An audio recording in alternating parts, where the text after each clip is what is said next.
La Sociedad Dominica de Medios de Comunicación, Sodomco, presenta A Pensar Más con Rosa María Palacios.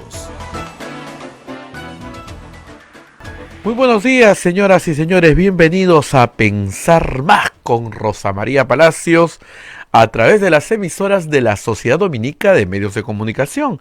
La Sociedad Dominica de Medios de Comunicación está integrada en Lima por Radio Santa Rosa en la amplitud modulada 1500 kilociclos, en la frecuencia modulada 105.1 en todo el cono sur. Villa El Salvador es la sede por allá. También nuestros amigos de Chimbote nos escuchan por RSD, Radio Santo Domingo. Toda Arequipa nos escucha por Radio San Martín, Cusco Radio Veritas, Ucayali Radio Cepagua, La Convención Radio Quillabamba, y allí nos ven también por su plataforma televisiva, y Puerto Maldonado Radio Madre Dios, y también nos ven por su plataforma televisiva. También hay otras redes de radios amigas que se unen a esta transmisión, como es en Huánuco, Radio Huánuco, Ayacucho, Radio La Voz de Ayacucho, Puno, Radio Pública y Radio La Decana, Juliaca, Radio San Valentín, Ancash, Radio Moro, Huancayo, Radio Cumbres, la radio del arzobispado de Huancayo, Satipo, Radio Milenio, Abancay, Radio Estación Solar, Yurimaguas, Radio Oriente, Cajamarca, Radio Los Ángeles, Apumaqui Estéreo, AM Tagua, nos ponen podcast en todo el Perú y el mundo, los aplicativos móviles, la página web de Radio Santa Rosa, donde usted está bien informado, www.radiosantarosa.com.pe. Hoy es viernes 25 de septiembre, que se ve el mes más que rápido, y ya estamos con Rosa María Palacios. Rosa María, muy buenos días. Buenos días, Abel, muy buenos días a todo el público de Radio Santa Rosa. Hoy amanecemos todavía un día medio gris para ser 25 de septiembre, pero la temperatura mejora y lo que sí se calienta, por supuesto, es la campaña electoral. Alianzas, bailes, buscando pareja, es como esa polca criolla, vayan saliendo las parejas a bailar.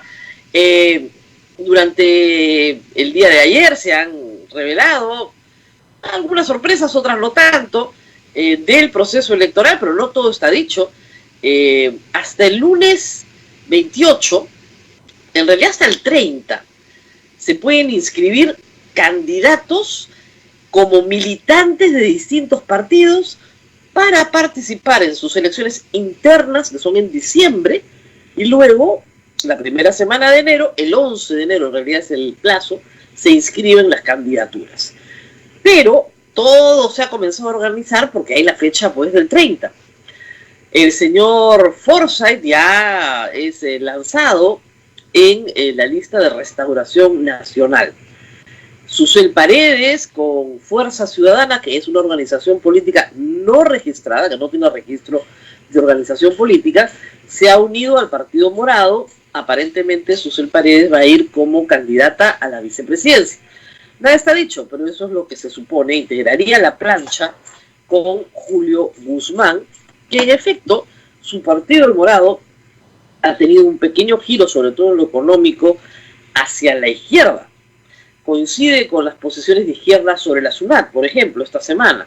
Julio Guzmán ya está en el plan de que a las grandes se les cobre y que los pobres... O sea, el mismo discurso demagógico de siempre, pero en fin.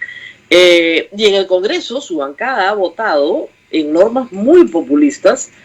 Los que son militantes del Partido Morado han votado a favor o se han abstenido.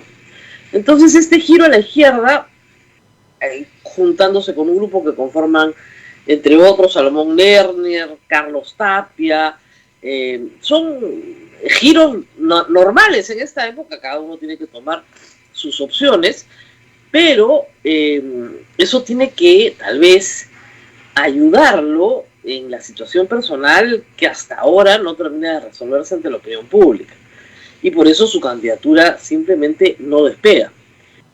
Y tenemos también el lanzamiento de Hernando de Soto en el partido Avanza Perú. El partido Avanza Perú prácticamente tiene propietario, que es el señor Pedro Cenas, que ha dicho que esta vez no va en alianza con nadie y que el candidato es el señor de Soto. y el señor de Soto tiene libertad para designar a los invitados de la lista, que es el 20% de la lista. Vamos a ver cómo se resuelve eso. Otras noticias han tenido que ver con la posibilidad de alianzas, una entre APP y el PPC, pero no se concretó porque parece ser, Augusto Álvarez lo informó hoy en su columna, que el PPC pedía más de lo que daba y que por lo tanto la alianza no se concretó. Otros están buscando partido con qué ir o alianza que formar. Están todavía muchos candidatos sueltos en el camino. Tenemos al señor Nieto, al señor Sillonis, al señor... ¿Quién más? ¿Qué otros señores tenemos ahí? Nieto, Sillonis, bueno, Roque Benavides ya ha dicho en todos los tonos que él no va a ser candidato. Se inscribió en el APRA, no sabemos si quiere ser candidato al Congreso o no. Carlos Neuhaus ha dicho que él tampoco va a ser candidato, pero los nombres se van soltando con mucho frenesí en estos días, en vista de que alguien como George Forsyth ya arrancó su campaña pintando su nombre en paredes, Forsyth, o sea, es una ortografía completamente distinta a la que es la de su apellido natural. Ahora se llama Forzay,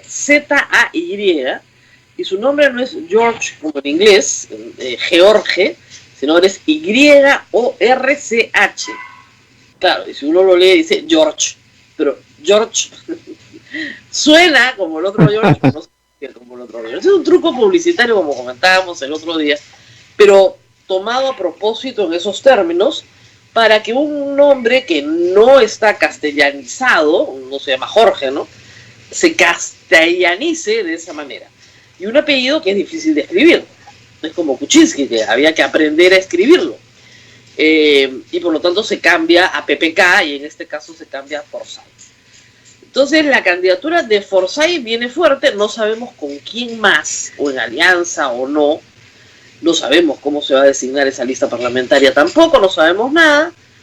La lista de Soto, de Avanza País, y todavía cosas por definir, que esas sí se van a definir en diciembre, no se van a definir ahora. Por ejemplo, quién es el candidato presidencial de Acción Popular, después de los desesperados esfuerzos con video y todo de Raúl Díez Canseco para zafarse del estigma de la moción de vacancia, ¿no? Y hablando de eso, Alianza para el Progreso, que sí tiene un candidato único, que es César Acuña, se reunió ayer, no sé si viste, en el...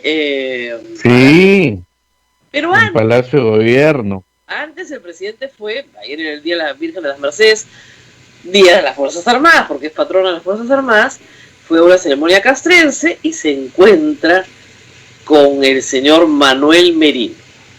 Felizmente tenían máscaras, porque si no, hubiéramos captado todas las muecas que pueden haberse hecho uno al otro, ¿no? Pues no creo que tengan cara así de palo, ¿no?, de mirárselo más. Pero francamente, hace 15 días el presidente de la República, ¿qué? No, hace 15 días, no, el viernes pasado, hace una semana, el presidente de la República estaba delante de Merino defendiendo su honor, bueno, y la posibilidad de que lo vaquen, y hoy, una semana después tiene que sentarse con él en una ceremonia castrense, y le dijo en su cara pelada que las Fuerzas Armadas no estaban para servir intereses partidarios, ni particulares. Así es. En su cara pelada se lo dijo. Una semana antes, el señor Merino, o sea, en realidad 15 días antes, el jueves anterior, estaba llamando a los comandantes generales de las Fuerzas Armadas. Y ahora se sentaba ahí comodísimo. Y aquí no pasó nada. Qué difícil es la democracia a veces, ¿no? Los sapos que hay que tragarse. Increíble. Bueno, y de ahí se fue a reunir con Acuña y su gente. Esto es muy gracioso, Abel, y vale la pena comentarlo porque da cuenta de lo que es entender un momento político. Como hemos comentado varias veces, Keiko Fujimori, con una estrategia, creo yo, mejor meditada desde sus estrategas, del grupo que la asesoran, ha decidido distinguir a su partido o separarse de los que están en el Congreso. Y hace bien, porque el Congreso ya está con 19% de aceptación y probablemente después de estos eventos termine en un dígito. El presidente de la República tiene 50% de aceptación. Cuando se le preguntó hace 2 semanas a la gente si querían que el presidente fuera vacado, el 80% dijo no. ¿Qué ha hecho Keiko Fujimori? Entender que Vizcarra no es su oponente en el 2021. Y fijar, ¿no es cierto?, la mirada a sus oponentes que están en el Congreso, que son los que pelean la candidatura presidencial. Y decir, esos son unos populistas, yo no. Tarde, porque han votado su bancada con las normas populistas también varias veces. La de pensiones, la de ascensos, la de peajes, todas. Pero en la moción de vacancia tú ves que ya hay una salida interesados en eso.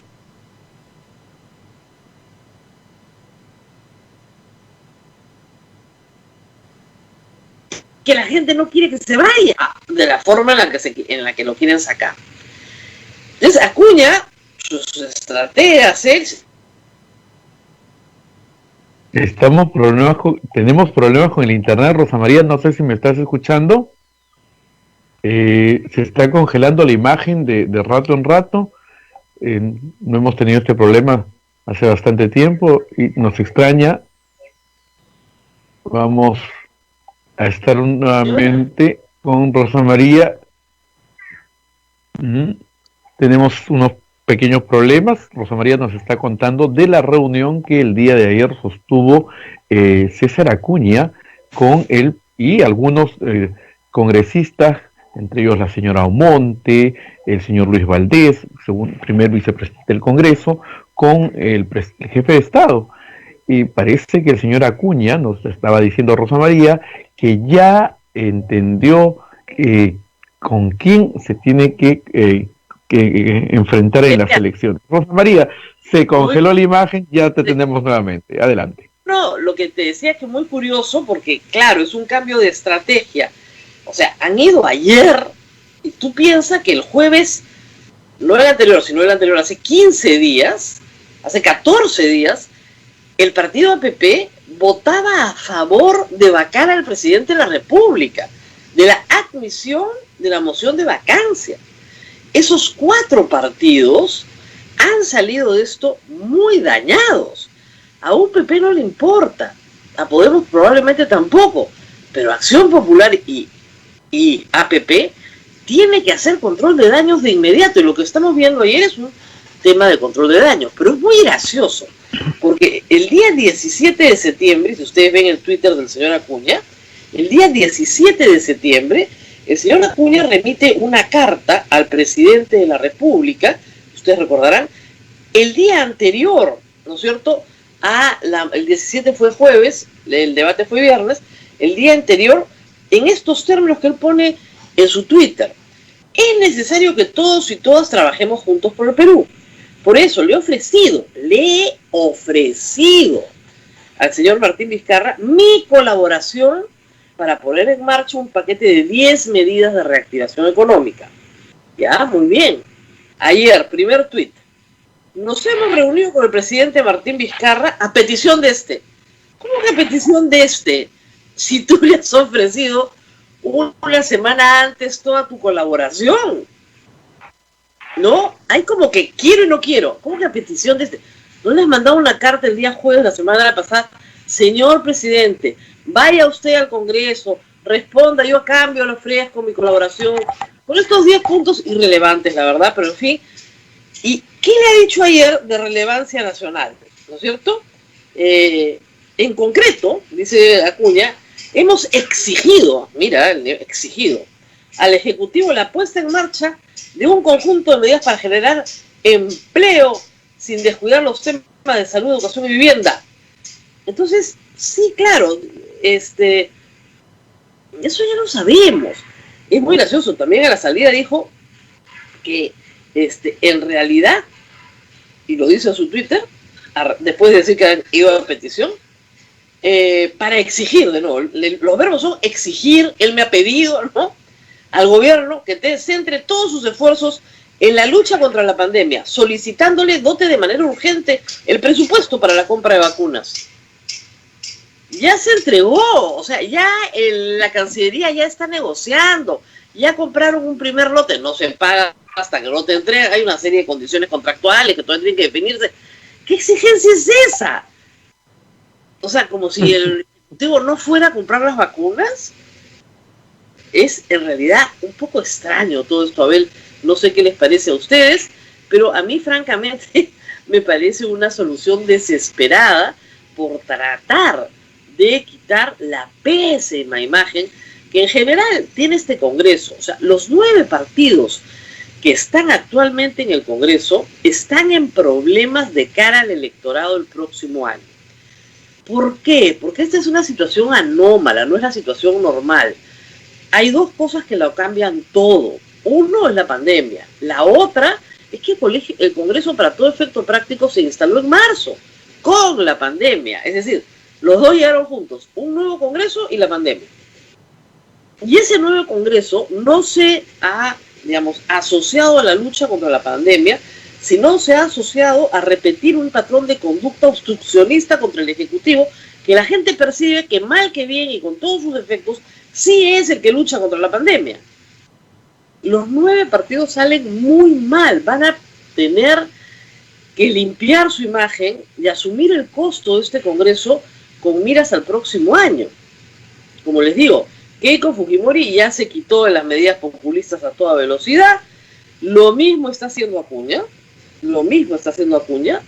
desde el viernes pasado, digamos, y esta reunión ayer es parte de eso, pero no les va a dar el tiempo. Yo lo que creo que es tarde para todos, y además porque el récord está muy fresco. O sea, no puede presentarse el señor Acuña a decir que quiere colaborar pues, con el gobierno si se bajó el gabinete cateriano en agosto, hace un mes, 6 semanas, mes y medio más o menos, se bajó un gabinete, su partido, con Acción Popular, con Podemos, con UPP, con todos estos, con FREPAP, todos se bajaron un gabinete en medio de una pandemia, sin mayor motivo que no fuera, no nos gustó el discurso, un poco frío, no hablaba del Perú profundo, y tonterías, y banalidades, y minucias, como las que se dijeron, para justificar lo que en realidad era un plan de vacancia. Era un plan para vacar al presidente de la República, tener un presidente del Consejo de Ministros más suavecito, ¿no es cierto? Y concertar un proyecto de vacancia que se concretó en la presentación de la moción y finalmente en la frustración del viernes pasado. Porque hay que decir, lamentablemente, yo, Abel, y tú también, nos tuvimos que soplar todo el debate, si es que eso se llama debate, porque no había ningún debate, eran monólogos de insultos al presidente de la República durante 12 horas seguidas. Yo terminé mal, Rosa María, grave. Grave, terminamos todos. Yo tenía un dolor de cabeza. Horrible. De verdad, es como accidente de trabajo terminé, más o menos. Entonces, de verdad, yo quería mi compensación por accidente de trabajo. Es que no sabes, un dolor de cabeza, un mareo.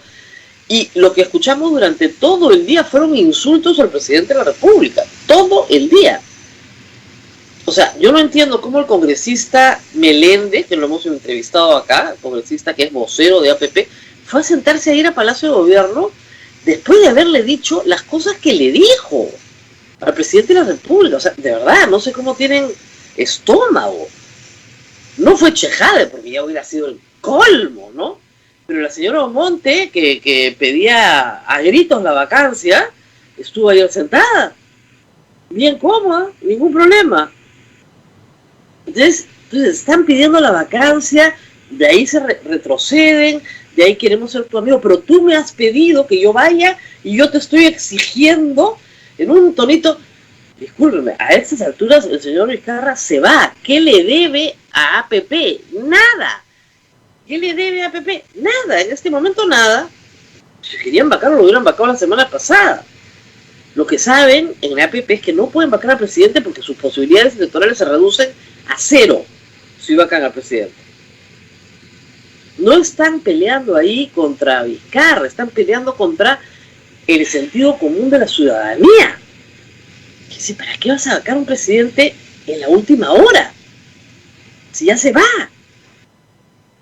Y si el swing y la secretaria y la ministra y el celular y las visitas, En agosto pueden ver lo que quieran en el Poder Judicial. De hecho, ya lo están viendo en Fiscalía, está muy avanzado, hay testigos y todo lo demás.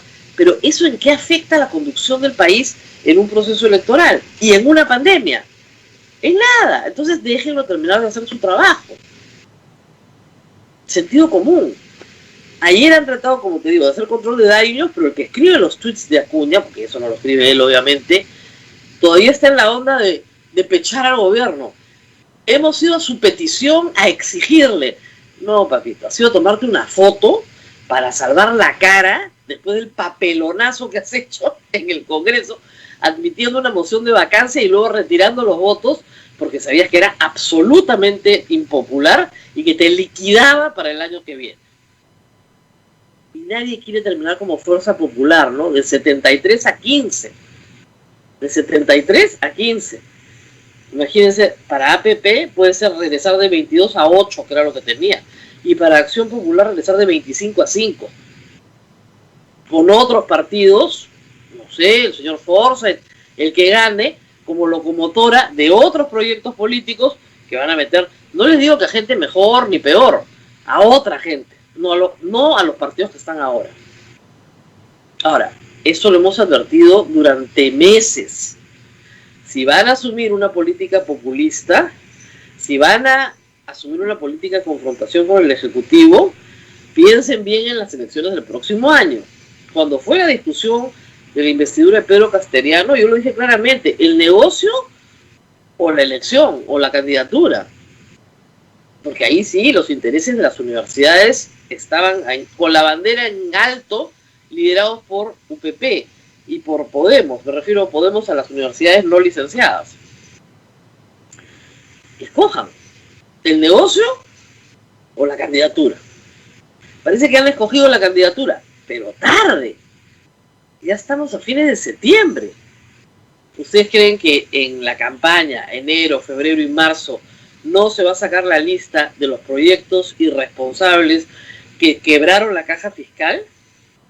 ¿Ustedes no creen que para el verano del próximo año alguna de las empresas que han perdido dinero en peajes por culpa de una ley inconstitucional no van a estar ya probablemente demandando al Estado peruano en un tribunal internacional y poniendo en blanco y negro sus peticiones?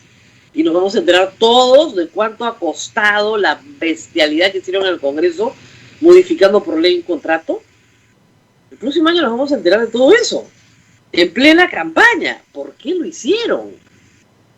Y para el próximo año la ley de ascensos probablemente esté parcial o totalmente derogada por el Tribunal Constitucional, y el próximo año también, si es que insisten en el tema de la ONP y en esta devolución que cuesta 15.000 o 18.000, ya no sabe cuánto cuesta, millones de soles, también será declarada inconstitucional y nadie va a recibir nada. Además, ojo.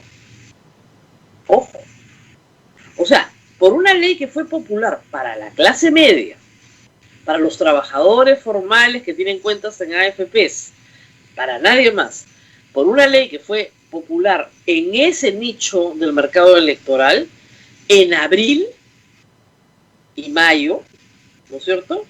Por esa norma, todos creen que regalar plata al Estado va a ser popular. Ya la gente se gastó la plata que sacó la AFP, créanme. Ya terminó. Y jamás han considerado que se las ha regalado el Estado, porque para todos esa plata es su plata de su cuenta de capitalización. Lo que ha decidido es reducir sus fondos para su vejez. Entonces, por esa razón todos han querido salir a regalar cosas ajenas y bueno, no es popular necesariamente. Así de difíciles están las cosas para los partidos que están hoy en el Congreso. Muy difíciles. El Partido Morado ha decidido ser más populista, o sea, ha virado hacia la izquierda. Su ser es súper popular, le puede ir bien. La izquierda también está bien complicada, porque Marco Arana va solo, Frente Amplio va solo, pero Verónica Mendoza va con Juntos por el Perú, que fue mal en las últimas elecciones. Está tratando no pasó la valla, está tratando de pasar la valla con otros grupos políticos. Ese espacio parece bien lleno por UPP, el partido de Antauro Humala, que parece tener un bolsón electoral. más radical que todos.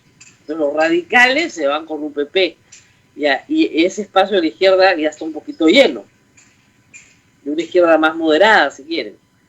Y hacia el centro está tratando de meterse con todo, pero con todo, Keiko Fujimori. El centro siempre está repleto. Y Keiko Fujimori siempre ha sido un partido de derecha, pero bien de derechas. Está tratando de meterse al centro, pero salvando su electorado económico, el que es responsable económico, el que no quiere un desmadre en la economía peruana, etc. Y en ese espacio se tienen que meter todos los demás. Acción Popular sin candidato, con pugnas internas en la vía pública. En la vía pública vamos a tener la próxima semana a Mesías Guevara, para que nos cuente un poco cómo van estos pleitos. Y luego tenemos, como les digo, Acuña tratando de posicionarse de otra manera. El tema de Podemos, que creo que está muy desgastado. Urresti sale muy desgastado de toda esta operación, porque creo que el público lo ha conocido mucho mejor en este periodo, y sale desgastado por sus palabras ofensivas, su vulgaridad. Político que es vulgar no gana. Político, de verdad, en todos mis años viendo esto, el político que se excede en la vulgaridad no va a ser presidente en Perú. A la gente no le gusta que su candidato presidencial se refiera a la tendencia sexual del presidente de la República. No le gusta. Es un error grave. Por más que pida disculpas después, eso no se arregla. Así que así están las cosas, Abel. Estamos de consejeros políticos de todos. Pero ya tenemos en preguntan por el señor Carlos Neuhaus. Ayer me parece que también algún presidente de algún partido lo mencionó, del PPC me parece que lo mencionó. Bueno, señor Neuhaus. Desde joven, desde los 70, está inscrito en el PPC, pero que hace 8 años no pasan ni por la puerta del partido y que no sabe por qué lo han mencionado, porque no tiene ningún interés.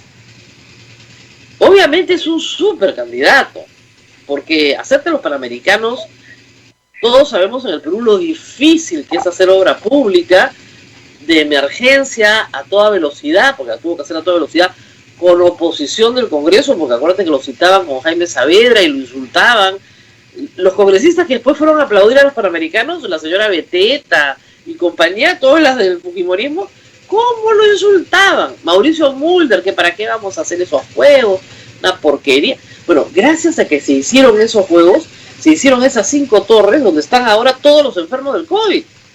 Gracias a Dios, eso ha sido un milagro, de pura casualidad.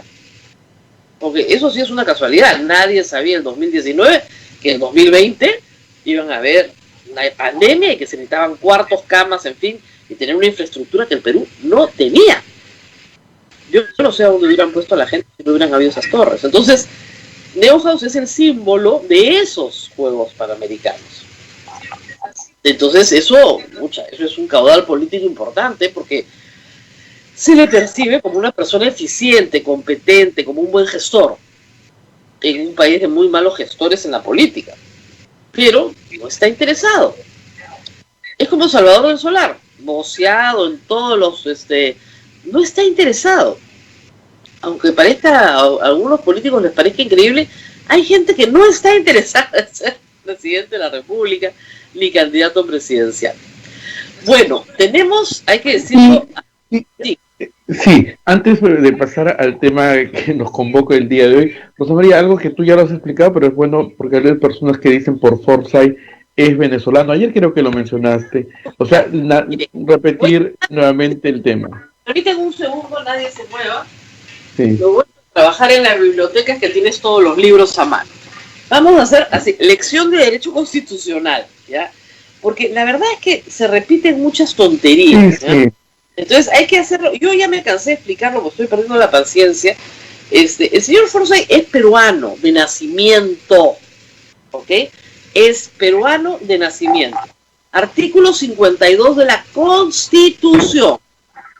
Son peruanos por nacimiento los nacidos en el territorio de la República. Primer caso. También lo también son reconocimiento de padre o madre peruanos inscritos en el registro correspondiente conforme a ley.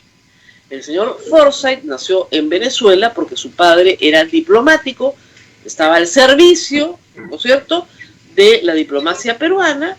Él nace por esa circunstancia en Venezuela, pero al nacer hijo de padre y madre peruana es inscrito en el registro correspondiente, en el registro consular correspondiente, por lo tanto es peruano de nacimiento. De nacimiento. Hay otros peruanos que son los que adquieren la nacionalidad por naturalización o por opción, siempre que tengan residencia en el Perú, ¿ok? Pero para ser presidente de la República no puede ser naturalizado, ¿ok? Tiene que ser peruano de nacimiento. ¿Quiénes son peruanos de nacimiento?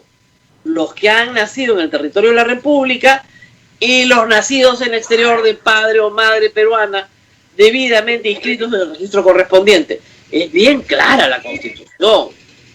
Esto empezó hace meses, y lo hemos explicado una y otra vez, como para necio, ¿ya? Porque si insiste en esto tiene que ser necio.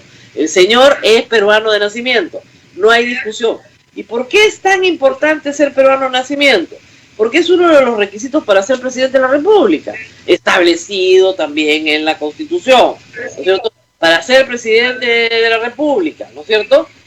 Para ser elegido presidente de la República se requiere ser, artículo 110, peruano por nacimiento, tener más de 35 años de edad al momento de postular y gozar del derecho de sufragio.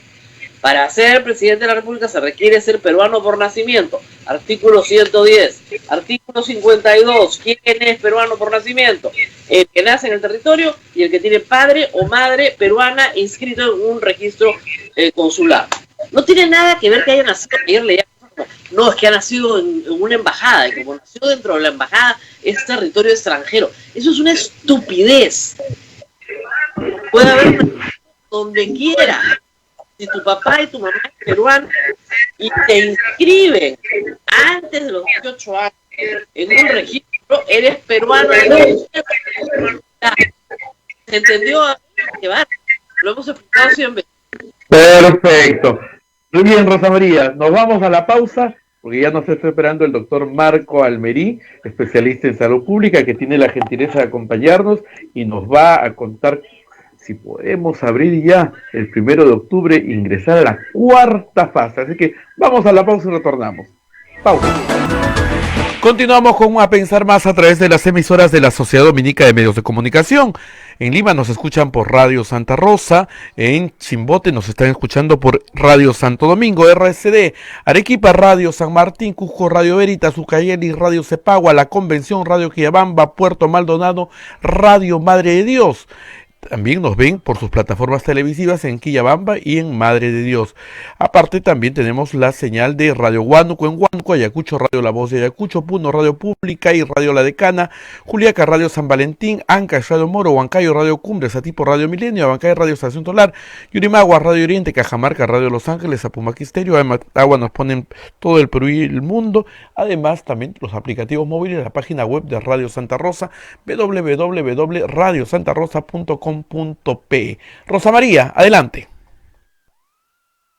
Estamos con el doctor Marco Almerí, él es especialista en salud pública, también es cardiólogo y por supuesto nos atiende muy amablemente esta mañana para hablar de algunos aspectos de la pandemia y bueno, de las preocupaciones que todos ustedes tienen. Gracias, doctor, por estar con nosotros. Rosa María, muchas gracias por la invitación. Buenos días. Buenos días. Bueno, doctor, ayer hemos tenido 68 fallecidos por el COVID. Es, por supuesto, una cifra para lamentar, pero si se considera que hace 6 semanas la cifra estaba por encima de los 200 diarios fallecidos, pues parece una cifra alentadora. También ha reducido considerablemente el número de personas hospitalizadas. Ya estamos en 8.500, hemos llegado a estar en 15.000 personas hospitalizadas en simultáneo.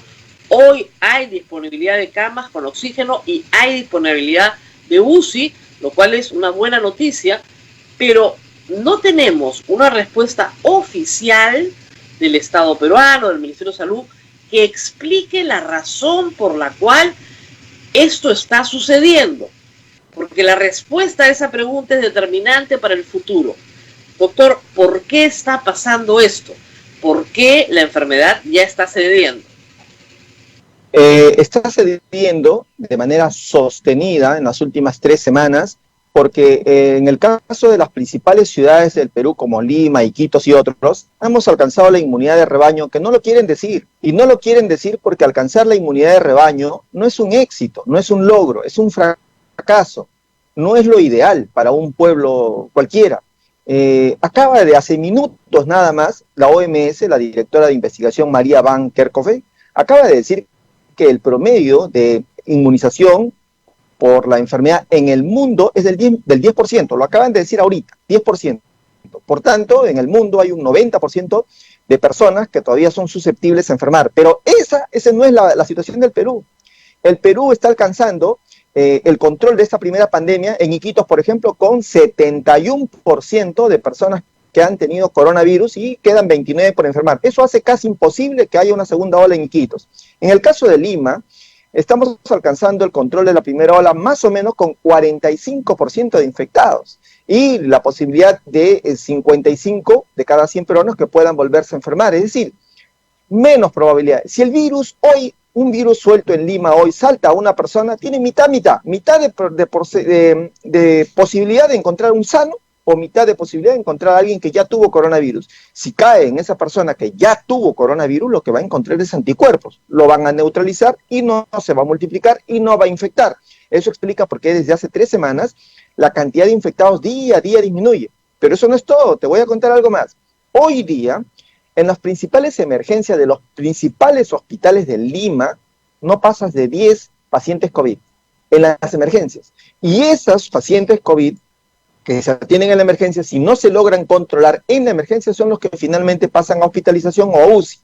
Por tanto, al tener tan pocos casos en las emergencias, las semanas subsiguientes lo que va a ocurrir es que la cantidad de pacientes en UCI, que ya son pocos, seguirán bajando. Y la cantidad de hospitalizados, que son pocos, seguirán bajando. Por tanto, ¿seguirán habiendo casos? Sí. Segunda ola en el Perú es muy difícil. ¿Por qué no puede ocurrirnos lo que ha pasado en España?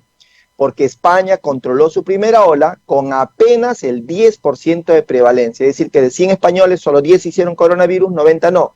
Abren las puertas, esos 90 que estaban sanos se están enfermando. Y en Francia... Claro, lo que nos dice que mucha lógica, y yo lo he sostenido como una hipótesis también. El problema es que este 71% de Iquitos es del estudio de prevalencia de junio, y en junio Lima tenía 25% en estudio de prevalencia y Lambayeque 30% de estudio de prevalencia. No se ha vuelto a hacer un estudio de prevalencia. Ese es el problema. El MINSA no los está haciendo y yo creo que también, como usted dice, por razones políticas.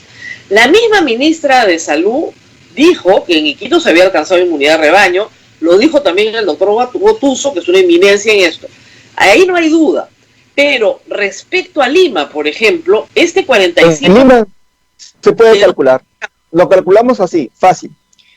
Cantidad de muertos en Lima, según SINADEF, 42.000, ¿no? Y la tasa de letalidad para Lima, estimada, es del 1%, porque para toda la región, según una universidad inglesa que hizo para toda Sudamérica, para toda la región fluctúa entre 0.7 y 1.2.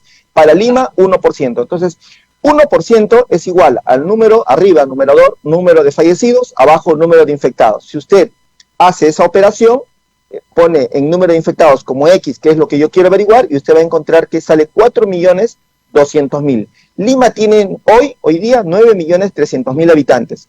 4.200.000 representan el 45% de 9.300.000 habitantes. Así que es sencillo calcularlo, eso no es cosa de otro mundo, ahí están los 45% de infectados que tenemos. Y cierto es, la próxima semana ya sale el estudio de prevalencia del Callao y dentro de 3 semanas sale el estudio de prevalencia de Lima, que la han hecho larga porque, como acabamos de decir, la inmunidad de rebaño no es un triunfo, es un fracaso de la mala gestión que se ha hecho en el manejo de la pandemia.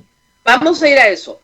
En Escandinavia, me parece Suecia, decidió, sí, como política pública, acá todos se contagian, guarden a los ancianos, protejan a los vulnerables, no se cierran colegios, no se cierra la economía y todo se contagia. Fue un fracaso porque tienen 6.000 fallecidos, pero lo que se señala hoy es que no hay ninguna posibilidad de que haya segunda ola, ya está todo abierto de nuevo. Después los 6.000 fallecidos obviamente cerraron, pero ya abrieron todo, ya no hay ningún problema, nunca hubo un toque de queda, la cuarentena era voluntaria, había cuarentena voluntaria. Y sí, lo que te dicen varios es durante el primer mes y medio se cumplió, y después la gente decidió que quería ver a sus nietos y siguió andando. 6.000 fallecidos ha costado, a diferencia de Finlandia, en fin, otros países de la zona que han tenido poquísimos fallecidos con gran control de la epidemia. Ellos alegan, algunos, que al final de las cuentas, cuando se hagan las cuentas completas, ellos salieron más rápido, porque encontraron la inmunidad de rebaño más pronto. Pero en el Perú nunca se nos dijo que íbamos a ir en la inmunidad de rebaño. Se nos dijo que íbamos a ir a un control rígido de la epidemia. Doctor, en su experiencia profesional, ¿qué pasó? ¿Qué le pasó? Fracasó. ¿Por qué? Porque si la propuesta era llegar a un control rígido, recordará usted que las primeras medidas que se tomaron para control de la pandemia en toda Latinoamérica las hizo el Perú y fueron las más draconianas, ¿no? Entonces, y con el propósito de poder controlar el avance de esta pandemia, y hoy tenemos que ocupamos el primer lugar en el mundo en número de muertes por millón de habitantes, el sexto lugar en cantidad de infectados, 6 millones de personas que perdieron sus empleos, y además el haber gastado pues los ahorros de 25 años que como país tenemos. Entonces es un fracaso en absoluto lo que hemos tenido en el país, porque las decisiones fueron malas. Una por poner un ejemplo, el priorizar el estudio o el seguimiento de los casos con la prueba rápida y no con la prueba molecular, por poner un ejemplo, porque la prueba rápida siempre va a detectar que el virus estuvo por ahí, que ya pasó ya, ¿no? Y eso no es una forma de seguir pues a un virus. O sea, yo llego, me entero que ya estuvo por ahí, ya contagió a 10 más, en cambio la prueba molecular me dice el virus está aquí, y ese es el momento de a esta persona aislarla y a los que estaban en sus contactos también aislarlos, investigarlos. Entonces, por poner un ejemplo, ¿no? Entonces hubieron muchos errores que se cometieron acá y bueno.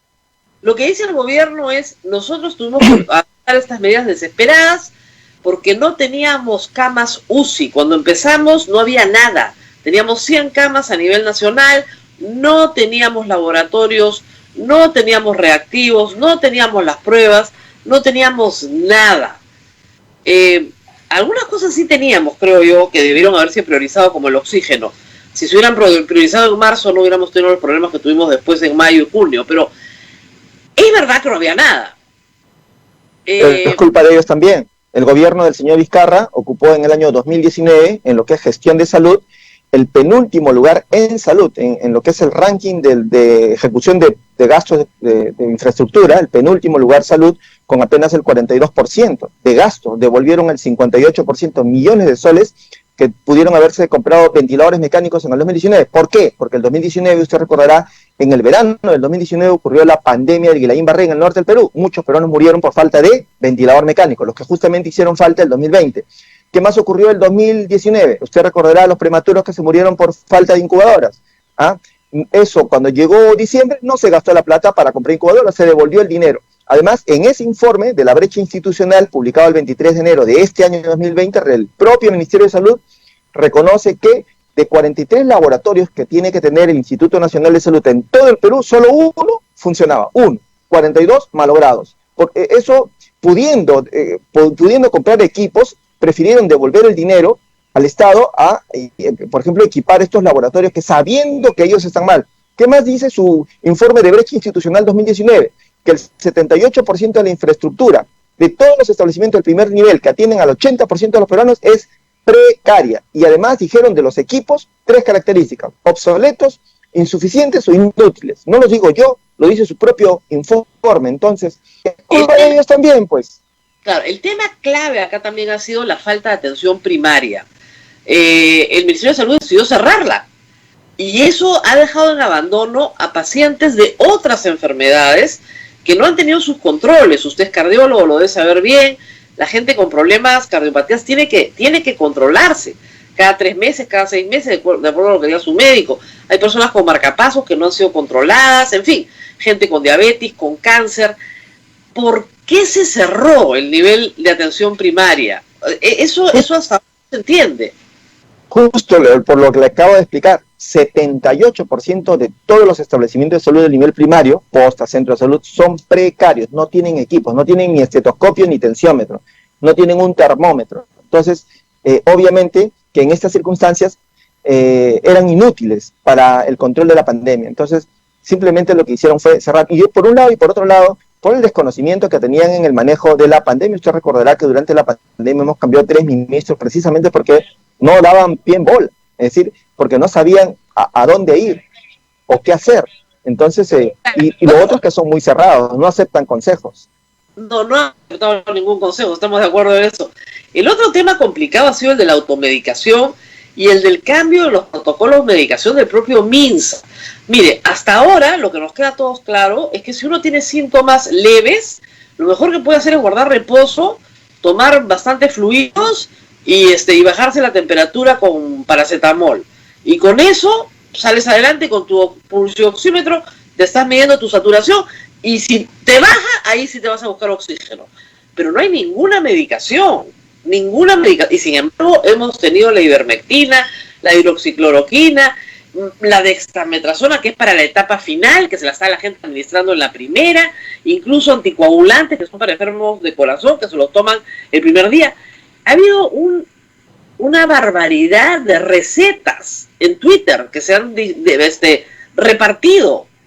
Eso ha sido grave también, ¿cree usted? ¿Por qué no ha habido un mensaje uniforme del Ministerio de Salud sobre lo que se puede y lo que no se puede tomar? Bueno, y además que han contribuido a la especulación, porque cada que ellos salían a anunciar algún producto, pues inmediatamente encarecía, escaseaba y la gente se desesperaba por conseguir. Yo recibía permanentemente llamadas porque querían receta para una, receta para la otra, y es que el presidente y es que el ministro o la ministra habían anunciado, y bueno, y todo el mundo en el afán de buscar salud comenzó a automedicarse, como usted dice. Incluso aparecieron algunos falsos profetas de la medicina diciendo que hasta el dióxido de cloro era bueno para eso. Entonces, claro, ha contribuido, pues... Digamos, eso ni siquiera es medicina, ¿no? Porque, claro, yo puedo entender que la ivermectina, que es un antiparasitario, ya se probó para otras cosas, ¿no? Y la hidroxicloroquina también. Pero el dióxido de cloro no lo ha probado nadie para nada que no sea para blanquear papel. Entonces, francamente, pero sí, efectivamente, ha habido mucho charlatán, pero también del otro lado, un protocolo del Ministerio de Salud que ha ido cambiando, creo yo, sin explicarle a los pacientes que estábamos en una situación de experimentación pura. O sea, hay que decirle al paciente, vas a tomar ivermectina y no tenemos ninguna evidencia científica que esto sirva. Lo toma porque estamos en una fase de experimentación, nada más. ¿Por qué no se hizo así? Porque no la tenían clara, por eso, porque no aceptan consejos, y además porque, mire usted, de todo lo que hemos visto, de que es respecto a la pandemia, de cada 10 peruanos, incluso cualquier persona del mundo, de cada 10, 8 lograron curarse absolutamente por su sistema inmunológico, y solo 2 son los que hacían la forma moderada o severa, 80%. Pero el gobierno en ninguno de sus mensajes le dijo a la población que, por ejemplo, para potenciar el sistema inmunológico se requiere comer 3 cosas básicamente: proteínas, frutas y verduras, y que teníamos que dejar de lado la comida chatarra, la comida excesiva en carbohidratos o en grasas o gaseosas, o aquellas que no contribuyen a potenciar el sistema inmunológico. Es decir, mire, de cada 10, 8 cura el sistema inmunológico, y no hubo un mensaje claro siquiera en que hay la necesidad de comer sano y controlar el peso, porque en el Perú, de cada 100 peruanos, 80 que murieron, pero de cada 100 que murieron, 80 tenían obesidad. Entonces hay una relación directa entre el comer mal, el tener sobrepeso y el morir por el COVID. Entonces, ese tipo de cosas que son tan básicas, ni siquiera eso pudieron hacer. Claro, eso es lo que dicen de la letalidad en África. En África no hay el sobrepeso que hay en América Latina, ni tampoco en Asia. Y que por eso sus tasas de letalidad son más bajas, porque 0.8, 0.7, 0.6, porque no hay la cantidad de obesidad que hay en América Latina y en los Estados Unidos. Entonces sí, claro, ahí hay un factor de riesgo que sí debió haberse difundido mucho más también, que los hombres mueren más que las mujeres en esta enfermedad. De cada 3, 2 son hombres y una mujer. Y eso no significa que las mujeres no mueran, no, tampoco significa que los jóvenes no mueran, ni que los niños no mueran, pero mueren en una proporción muy chiquita. Ahora, doctor, hay normas que, francamente, ya a estas alturas, usted es especialista en salud pública, yo no entiendo. Los niños menores de 14 años están encerrados en sus casas desde el 15 de marzo. O sea, legalmente, los padres los han sacado, por supuesto, pero pueden salir media hora al día a 5 cuadras de su casa. Ningún niño puede entrar a una tienda actualmente. Están absolutamente prohibidos, obviamente, escuelas, parques, etcétera. Solo pueden salir a caminar los menores de 14 años a 5 cuadras de su casa y estamos en el mes 7. ¿Eso es humano? ¿Eso es sano para esos niños? El daño que les están haciendo a esos chicos es absolutamente irreparable. La naturaleza de los niños, de los adolescentes, es de absoluto contacto social, es de permanente movimiento. Nosotros los seres humanos hemos evolucionado en movimiento por miles de millones de años. Nuestra estructura biológica está diseñada para eso, para estar en movimiento, no para estar en una situación de sedentarismo. En el caso de los adultos le pasa otro tanto también. La cantidad de artrosis, osteoartrosis que ellos están teniendo ahora, lumbalgias y dolores osteomusculares por el sedentarismo prolongado al que han sido sometidos es brutal. La cantidad de consultas que solicitan ahora estos pacientes porque se les ha acrecentado las enfermedades crónicas, se han hecho más graves sus problemas que tenían, porque tienen descompensación de presión arterial, de hipotiroidismo, insuficiencia renal, etcétera, es absolutamente en estos momentos incontrolable. No tenemos cómo atender esta cantidad enorme de peruanos que ahora están pidiendo atención porque los hemos desatendido en esta buena parte del año.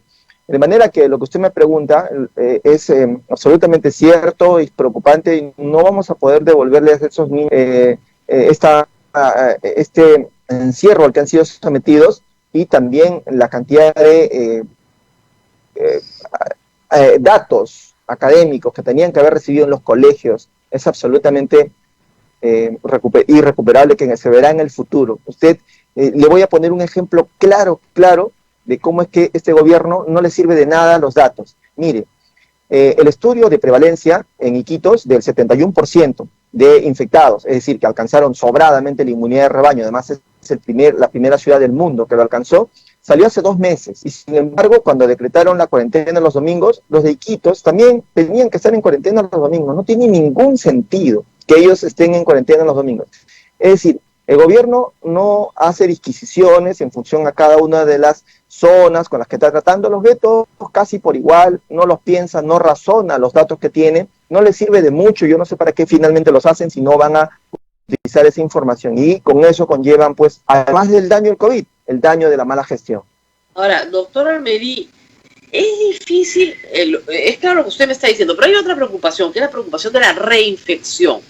Como esta es una enfermedad nueva, o sea, nosotros sabemos que hay infecciones que no repiten, que te dan una vez en la vida y se acabó, ¿no es cierto? Y con tu vacunación, listo, ese virus no vuelve a atacarte.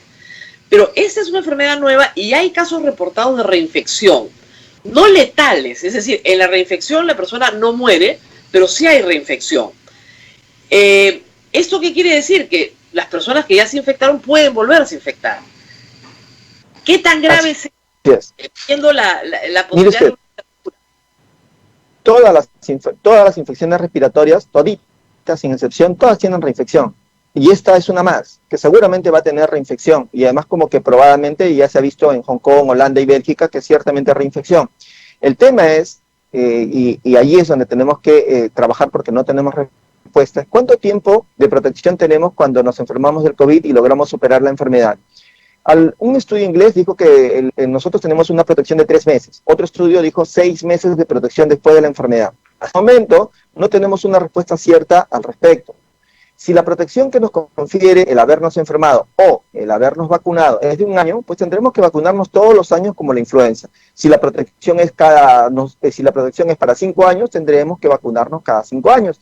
Y si no lo hacemos, podremos volver a tener el COVID-19 dentro de 5 años, con la diferencia de que no es una gripe, que esta sí te puede matar. Entonces, pero la pregunta esa pregunta que tú haces válida no tiene respuesta en este momento. No tiene respuesta, yo lo sé. pero digamos, la preocupación es esta. Si me repite, como mi cuerpo ya recuerda esa enfermedad de alguna manera, ¿mi cuerpo va a responder mejor o me va a matar? Pues. No, bueno, hay que recordar que nosotros tenemos unas células que se llaman citotóxicas que tienen memoria, son unas células benditas, que sí tienen la capacidad de reconocer al virus años después. Entonces, ellos hacen una especie de sostén en el ataque, en el nuevo ataque, y hace que el organismo tenga más tiempo para poder fabricar anticuerpos y defenderse de mejor manera.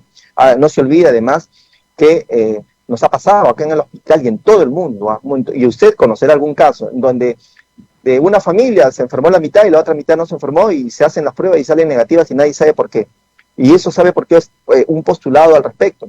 Es de que siendo el COVID-19 parte de 7 virus que forman parte de una familia de los coronavirus, 4 de ellos en el pasado han provocado resfrío común. Entonces piensa que muchas personas, usted o yo, por ejemplo, hace 10 años pudimos haber tenido un resfrío común por coronavirus y las células citotóxicas han guardado memoria de ese coronavirus de hace 10 años, que se parece al de ahora en 80%. Entonces termina reconociéndolo, termina atacándolo, no deja que se multiplique, no se forman anticuerpos, hacen la prueba rápida negativa, hacen la prueba molecular negativa porque han matado al virus. Entonces eso se llama una protección cruzada. En realidad yo me protegí contra el resfrío común del coronavirus de hace 10 años y hoy cruzadamente me estoy defendiendo contra el COVID-19 porque como se parecen, mis células citotóxicas las reconocen y terminan liquidándolas. Entonces eso también cuenta. Claro, hay todo esto, por si acaso, para el público está en estudio, porque es una enfermedad nueva y muchísimas cosas no se saben. Pero lo que sí se sabe, como usted ha dicho, es que hay un casi 50% de personas que nunca se enteraron de que estuvieron enfermas. Acá están los 4 de Lima. El otro día me contaba una familia que después ya de un tiempo querían comenzar a salir. Eran 10 personas. Se hicieron todos la prueba rápida. 6 salieron negativos, 4 positivos. Se hicieron la molecular, negativo también. Ahí sí. ¿Qué había pasado? Se hicieron la prueba de ELISA. Y ahí sí encontraron los anticuerpos. Ya la habían tenido todos y nunca se dieron cuenta, pero ni un achú, ni un dolorcito de cabeza, ni un síntoma. Entonces, claro, hay un grupo de gente hay gente que me decía, usted dijo que era una gripe. Para la mayoría ni siquiera es una gripe, ni siquiera te das cuenta. Para un grupo son los síntomas parecidos a la gripe. Para otro grupo no puedes respirar y para otro grupo hospitalización y UCI. Es una enfermedad muy rara porque cada persona responde de una manera diferente, no hay un patrón. Absolutamente de acuerdo, la gran mayoría se ha enfermado de la forma como tú dices, y es por eso que nosotros estamos planteando que Lima y el Perú ya tiene más o menos el 50% de su población que ya ha tenido el coronavirus, y por tanto eso deja abierta la posibilidad de que el gobierno pueda ya reactivar la fase 4, ¿no?, de la reactivación económica. A nosotros nos parece que, salvo conciertos, discotecas, bares, ¿no?, que no son tan necesarios, pero todo lo demás a nosotros nos parece que sí, que ya deberíamos empezar la reactivación económica, porque nosotros no somos un país rico, somos un país pobre que se ha gastado todos los ahorros que teníamos y que es momento de que volvamos a intentar a generar riqueza, porque tenemos 6 millones de peruanos que han perdido sus empleos y eso se redunda en una mala alimentación para los niños, que van a tener consecuencias futuras, no solamente intelectuales, sino también de salud. De manera que a nosotros nos parece de que el gobierno tiene que por fin utilizar las cifras que tenemos y que puedan tomar decisiones. Claro. Hemos perdido al doctor Marco Almería en el momento. Acá estamos. Parecía que lo habíamos perdido. Muy bien, doctor. Le agradecemos muchísimo. Entonces, me queda muy claro. Y yo tengo la misma impresión que usted, pero yo no soy médico, pero usted sí. Y además usted es un especialista en salud pública, yo no. Y me ayuda mucho porque, claro, los que no sabemos, nos vamos informando, leyendo artículos del mundo entero, igual que usted, buscando más y más información. Y claro, llegamos a estas conclusiones después de un tiempo. La mayoría de gente, hay que decirlo, no tiene que tomar nada. Y si se siente mal, quedarse en casa.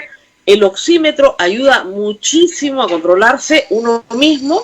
Se lo puede prestar a sus vecinos, a sus amigos. Es como un termómetro. Eso es lo que te tiene que hacer al hospital. Pero nada más. Lamentablemente, doctor, en este aprendizaje ya han perdido la vida a nivel nacional. En las cifras de Sinadef creo que estamos en 70.000 de exceso de muertes, ¿no? Aunque evidentemente no todas No todas son imputables al COVID porque lamentablemente hay un exceso de muertes también por otras enfermedades. Pero doctor, Rosa María, sí, Abel. preguntan qué hacemos con los ancianitos que ya están al borde del estrés, encerrados tantos meses. ¿Hay alguna propuesta, doctor Almerí?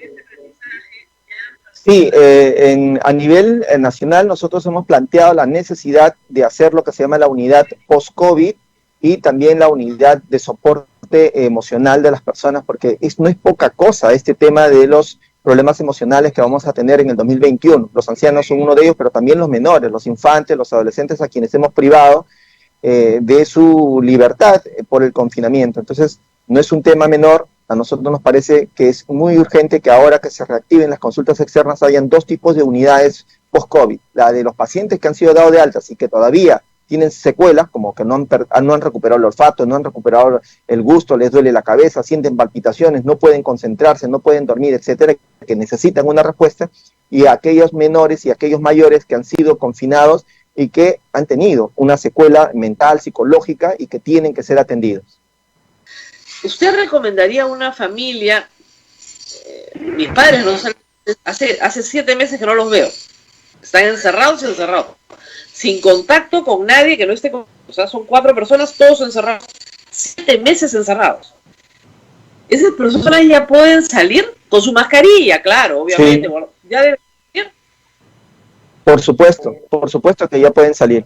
El gobierno tiene que evaluar esa situación. Los menores y los mayores ya debieran de salir con las medidas de protección de manera responsable, de manera gradual, porque el daño que se les está haciendo ahora es superior al daño a la posibilidad de infectarse. Ya repito, el virus, la velocidad de difusión del virus se ha reducido tanto porque le es muy difícil ya en Lima encontrar una persona sana. Lo más probable es que encuentre una persona que ya tiene anticuerpos, no tiene cómo multiplicarse, no tiene cómo saltar. En los días siguientes irá reduciendo mucho más el número de casos y no es que va a desaparecer, Lo que estamos diciendo es que van a haber casos, pero segunda ola no va a haber. Y van a haber casos que van a tener, gracias a Dios, una mejor atención, porque ya no hay que estar, mire, hace muchas semanas, Abel y yo hemos estado pidiendo camas por Twitter, hace ya varias semanas que el pedido de camas primero se redujo sustancialmente y ahora ya no nos piden, hace días que no nos piden camas. Necesito cama UCI, ya no es, antes eran 2, 3, 4, 5 pedidos al día de gente desesperada, ya no. Entonces sí creo que esa persona que se enferme ahora va a tener una muy buena atención, cosa que no tenía. Sí, y los médicos ahora ya tenemos un buen expertise. La gente tiene que confiar en nosotros. Las enfermeras, los técnicos ya hemos aprendido al mejor manejo de esta enfermedad y aconsejarlos. Y no se olviden del peso y de la comida, que es muy importante. Así es, me tengo que poner a dieta. Muy bien, doctor, muchísimas gracias. Muchísimas gracias por estar con nosotros. Lo vamos a seguir consultando. Algunas personas me han preguntado que esta cifra de inmunidad de rebaño, ¿de dónde la ha obtenido? Porque no hay una cifra exacta. O sea, nadie... En gallinas creo que 70%, pero no somos gallinas. ¿De dónde se saca la cifra de inmunidad de rebaño? Mire, cuando se diseñaron los planes de vacunación, por ejemplo, cuando el niño nace hay que ponerle la BCG para la tuberculosis, se estableció que si usted vacunaba al 60% de los niños, con eso garantizaba de que no hubiera una pandemia. Pero en el Perú el objetivo de vacunación es del 95%, con lo cual usted asegura que la cantidad de enfermos por tuberculosis desaparezca. Pero estamos hablando de una población homogénea, todos menores de 1 año, todos no trabajan, todos hacen la misma actividad, están en la casa. Eso es una población homogénea. Hay un estudio que ha salido ahorita, que te lo voy a mandar por WhatsApp, que se hizo en Inglaterra y en Suecia en poblaciones heterogéneas, como Lima, donde hay mayores, hay jóvenes, hay adultos, hay niños, y que realizan diferente actividad social. Y este estudio demostró que con el 43% de infectados se alcanza la inmunidad de rebaño. Estudio ahorita, calientito. Y el Perú, con lo que nosotros hemos calculado, tiene 45%, con lo que hemos alcanzado la inmunidad de rebaño, que no le quieren decir porque es sinónimo de fracaso. Al costo de altísimo número de muertes que creemos en diciembre va a llegar a más o menos 100.000, hemos alcanzado esta inmunidad de rebaño que podría convertirse en una fortaleza, si es que lo saben utilizar para poder reiniciar la 4ª fase de la reactivación económica. Muy bien, muchísimas gracias, doctor. Muy interesante la conversación. Le digo, yo he venido pensando lo mismo, pero sin ser especialista en salud pública, solo por elemental lógica. Y hay otras voces que dicen lo mismo, pero ojalá que en el Ministerio de Salud nos escuchen, porque insisten en que viene la segunda ola, que viene el rebrote, que ahora sí viene el fin del mundo. Entonces, claro, uno se asusta a pesar de las buenas noticias. Entonces, sí, hay que saber, bueno, que nos expliquen por qué viene la segunda ola. Y usted lo ha dicho muy bien, en España, porque ellos tenían una prevalencia de menos de 10%. Obviamente, si todo sale, se expande. Pero si tenemos una prevalencia encima del 45%, no hay forma. En Iquitos ya no hay un fallecido hace semanas. Hace semanas que no muere nadie de COVID.